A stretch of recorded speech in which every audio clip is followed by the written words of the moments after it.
Munambam judicial commission നിയമനം റദ്ദാക്കിയതിനെതിരെ സർക്കാർ appeal നൽകി. ഹൈക്കോടതി സിംഗിൾ ബെഞ്ച് വിധിക്കെതിരെയാണ് ഡിവിഷൻ ബെഞ്ചിൽ അപ്പീൽ നൽകിയത്. സർക്കാരിന്റെ അപ്പീൽ ചീഫ് ജസ്റ്റിസ് അധ്യക്ഷനായ ഡിവിഷൻ ബെഞ്ച് നാളെ പരിഗണിക്കും. കൂടുതൽ വിവരങ്ങളുമായി ഷപ്ന സിയാദാണ് ലീഗൽ ഡെസ്കിൽ നിന്നും ചേരുന്നത്. ഷപ്ന, ഇപ്പോൾ ഈ ഒരു അപ്പീൽ നൽകിയതിൽ എന്തെല്ലാം കാര്യങ്ങളാണ് പറയുന്നത്?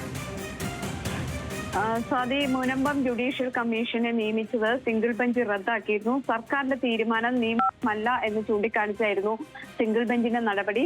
മുനമ്പം ജുഡീഷ്യൽ കമ്മീഷൻ ഇത് മുനമ്പത്തേത് വഖഫ് ഭൂമിയാണോ എന്ന് കണ്ടെത്തുന്നതിന്റെ ഭാഗമായിട്ട് കമ്മീഷൻ പ്രവർത്തിക്കുന്നു എന്നാരോപിച്ച് വഖഫ് സംരക്ഷണ വേദിയാണ് ഹൈക്കോടതിയെ സമീപിച്ചിരുന്നത്. വഖഫ് സംരക്ഷണ വേദി നൽകിയ ഹർജിയിൽ ഇത്തരത്തിലൊരു കമ്മീഷനെ നിയമിക്കാൻ സർക്കാരിന് അധികാരമില്ല എന്ന് സിംഗിൾ ബെഞ്ച് കണ്ടെത്തിയിരുന്നു. കാരണം ഇത് വഖഫ് ഭൂമിയാണോ അല്ലയോ എന്ന് നിർണ്ണയിക്കേണ്ടത് വഖഫ് ട്രിബ്യൂണലാണ്. അതോടൊപ്പം തന്നെ കോടതികളാണ് ഇത്തരത്തിലുള്ള കാര്യങ്ങളിൽ തീരുമാനമെടുക്കേണ്ടത്. ഒരു ജുഡീഷ്യൽ കമ്മീഷൻ ഈ രീതിയിൽ പ്രവർത്തിക്കുന്നത് നിയമവിരുദ്ധമാണ്. സർക്കാർ വേണ്ടത്ര മൈൻഡ് അപ്ലൈ ചെയ്തല്ല, അല്ലെങ്കിൽ യാഥാർത്ഥ്യം മനസ്സിലാക്കിയല്ല സർക്കാർ ഈ കമ്മീഷനെ നിയമിച്ചത് എന്ന് സിംഗിൾ ബെഞ്ച് ചൂണ്ടിക്കാണിച്ചിരുന്നു.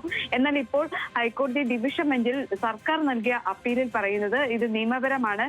ഇത് മുനമ്പത്തേത് വഖഫ് ഭൂമിയാണോ എന്ന് നിർണ്ണയിക്കുന്നതിന്റെ ഭാഗമായിട്ടല്ല കമ്മീഷനെ നിയമിച്ചത്, പകരം മറ്റ് കാര്യങ്ങൾ പഠിക്കുന്നതിന് വേണ്ടിയിട്ടാണ്. അതുകൊണ്ട് തന്നെ ജുഡീഷ്യൽ കമ്മീഷന്റെ നിയമനത്തിൽ അപാകതയില്ല എന്നാണ് സർക്കാരിന്റെ വാദം. ഏതായാലും ഡിവിഷൻ ബെഞ്ച് നാളെ ഒരുപക്ഷെ ഈ ഹർജി പരിഗണിക്കാനുള്ള സാധ്യതയുണ്ട്.